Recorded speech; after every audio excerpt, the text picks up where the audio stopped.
Hey guys, Tamika with Custom Wood Burning here with another live selling video. Today the topic is the producer. We're staying on the experience thing right now this week. The topic is the producer's experience, be it arts and handmade or resell. We had talked about the persona, our live sales persona, and we talked about the consumer experience. And now we're on to the producer experience. I do think it's different from traditional e-commerce. And so a couple things worth chewing on. The earlier the better, so we can kind of work them in to be conscious of them, but also kind of work them into our business model and strategy where it makes sense. No kind of Bible, anything I say, but just some, anecdotal observations / opinions to take or leave as it aligns with your own operations, essentially. So that said, I wrote down 3 things here. The first is thing that's unique about the producer's experience in the live sales space is that you are front and center from day one. There is no shallow end of the pool to ease on into it. There's no apprenticeship or internship. There's no training. There's no manual. There's no blueprint. There's no roadmap. There's no supervisor. There's no warm up. There's no nothing. No entry level position. There's no nothing.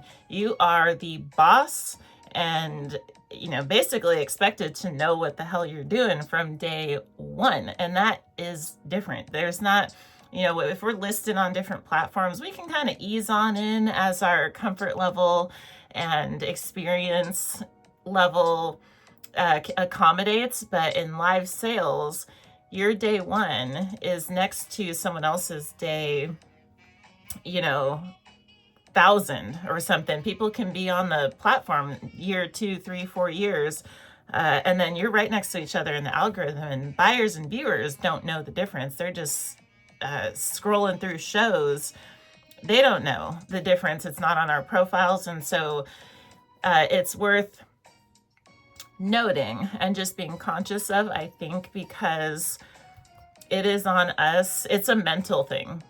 And it gets a lot of people mentally. We feel pressure to keep up with the Joneses, essentially, when we come to the live sales space. And it's enough pressure because it is a social environment that, I hate to say it, but it does break some of us.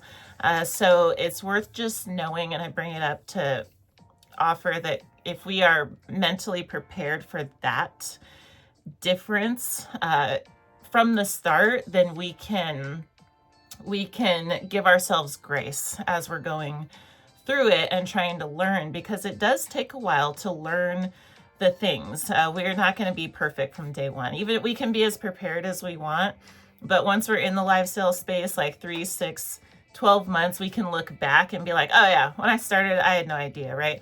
I didn't know what I was doing. I was blacking out half the time.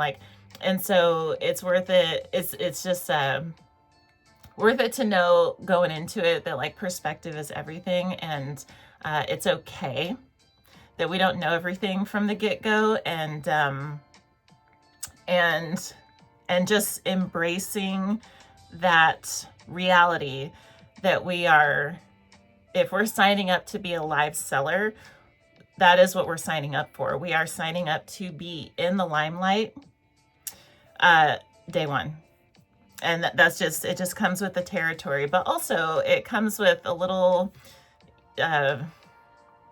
caution, I suppose, to stay humble with that, because egos can get the best of us. And because we are so front and center stage to the whole operation, it's best to stay humble. It's best to stay humble because it is real time. Mistakes do happen. Real life just does happen. And so with this, just knowing and just mentally preparing ourselves for that, I think can be a game changer in surviving it and being successful in it long term. And so that's the first thing.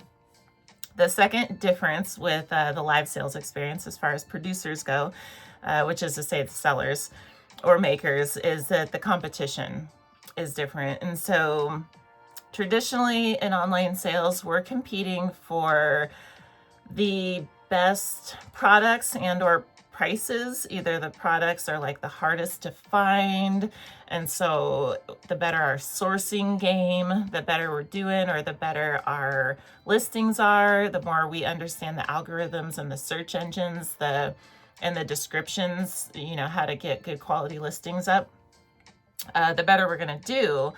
But live sales is not quite like that. Products do matter. Searchability and all that do matter as well. But buyers are more interested in who they're getting the products from than the products themselves. It just is a thing. Some buyers don't care. Many do care. And so this changes how we compete in the live sales space. If we're in live sales, the name of the game is retention. It is, we're competing for attention more so than like the most, I know there's a word for it, but just the most exclusive products and this kind of stuff. More important than that is attention. If being able to hold attention, being able to acquire that skill. Because if we don't have people in our room, there's nobody there to buy our stuff, right? And so attention will get people in and hold them and get them to start buying. But then we're also competing for connection. So attention and connection. Connection is what gets folks to come back. And trust you me, 3 years in the live sales space, consumers will either remember you or not. And consumers will bounce for someone else who they connect with more. I've seen it happen multiple times across the platform. And so where I'm sitting, I believe this is a real thing that really should be considered when we're building our show process and our live sales strategy, because these things are because retention is the name of the game, and these are the things that are going to get our customers coming back, and to where we can build a loyal customer base and this kind of stuff, because people are going to go back to where they feel the best and the most connected and the most appreciated and all this kind of stuff. And so something to consider there that is unique to live sales. And then the final thing is accountability. We had talked before actually about, I know it's blurry in this view, but our live sales like pie chart, we have to wear all the hats in a live sales business. And likewise with other, solopreneur, entrepreneur businesses, you got to wear a lot of hats, right? But with live sales, you're also live streaming. And so it's like all the typical business stuff plus this extra thing, but it's unique because this extra piece of the pie chart, which is, and you guys can't read this, but is basically if you're the live seller, you're also the sourcer, the seller, the shipper, the shipping department, the admin department, the marketing and networking operation, customer service, R&D, HR, IT, legal and compliance, and then financial. You're all these things, right? And so you have to wear a lot of hats, but what people see is when we're live. And so while live streaming may only take up, this is just a generic chart, but while live streaming may only take up 20% of a business, it appears to take up 90% of a business. And so there's some calibration with our customers with this and, expectations, but also our customers are aware that especially if we communicate it here and there, that we're a one-person operation most often. And so if it's kind of like if we're sourcing and we're shipping and we're doing all the things, we're responding to customer inquiries and we're doing all the things, it's essentially like it's a business, like a traditional business, but customers have direct access to all the managers of the company. And it's a wild dynamic, but there's no filters or buffers in between you and any of the departments that could be complained about, or any, or suggestion boxes and this kind of thing. And that just simply does change some things in how we have to be accountable, because we can't point the finger at our boss or our company or anything like that. No such thing as I just work here, I'm just doing my job. It's like, no, you are doing your job, but you're in charge of everything. And so, you're accountable for everything. And it just is something that we just have to understand, that it is our responsibility to show up in this way. Like, we embrace that, like, no, I'm accountable for all the things. I can tell you firsthand that when sellers are not willing to step into this accountability, this level of accountability, it does not work out well. Just my opinion and observation and opinion. So the earlier we step into it, the better, right? Because we got to build a reputation, because again, retention is the game, right? With producer experiences. And then aside from wearing all the hats and being like completely transparent with or totally accessible from our viewers and buyers in all these departments, relationship management is unique in live sales because it is social selling. I think this really gets a lot of people. This is like probably one of the largest like learning curves as far as boundaries and adjustments, because there are so many friends in the live sales space. Everybody's visiting everybody else's shows and wanting to support other sellers and all this kind of stuff, but it is difficult to have like a full-time operation over here, but then want to be supporting everybody else's business. And the longer you're in it, the more of the friends you have, and finding balance here and finding boundaries and where they need to be between the business and the social is really, really tricky with live sales specifically. That it makes this list because I feel like all these things, but this one probably is the biggest one to be super conscious of up front, because the sooner we can be conscious of this and start setting up some boundaries, I think the better off we're gonna be. Just my opinion. And it's tricky. It is tricky. Just know that going into it. Just know that going into it. Or especially if you're just starting out, just like really, really, really, really anchor into that. Like, okay, I'm here for business first, and I'm going to have to make hard decisions along the way when it comes to this social stuff. I'll just leave that there. Relationship management is what I'm calling that one.